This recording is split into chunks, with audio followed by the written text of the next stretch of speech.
आप देख रहे हैं सिटीजन वाइज, जहां हर खबर आपकी आवाज बनती है। जी हां, मैं हूं शब और आज हम आपके लिए लाए हैं सबसे ताजा, सबसे सच्ची और सबसे महत्वपूर्ण खबरें सीधे आपके शहर और देश से। तो बने रहिए हमारे साथ, क्योंकि यहाँ हर खबर है आपकी समझ के लिए और हर सवाल का जवाब है साफ साफ। तो चलिए शुरू करते हैं आज की ताजा खबरें।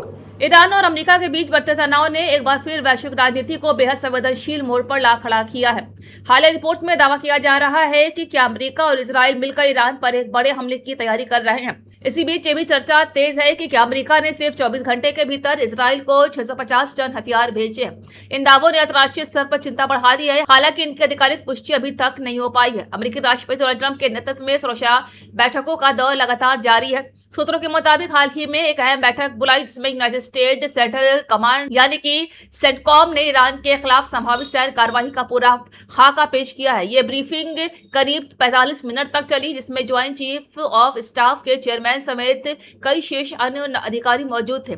इस बैठक में संभावित हमले के विकल्प, उसके परिणाम और क्षेत्रीय प्रभावों पर विस्तार से चर्चा की गई। रिपोर्ट्स के अनुसार ईरान की ओर से लगातार सख्त रुख अपनाने और अमेरिका के दबाव को न मानने की नीति ने हालात को और गंभीर बना दिया है। ईरान बार बार साफ कर चुका है कि वो किसी भी तरह के दबाव में झुकने वाला नहीं है। यही वजह है कि अमेरिका की रणनीति अब कूटनीतिक के साथ साथ सैन्य विकल्पों पर भी केंद्रित होती दिखाई दे रही है। इजराइल की भूमिका भी इस पूरे घटनाक्रम में बेहद अहम मानी जा रही है।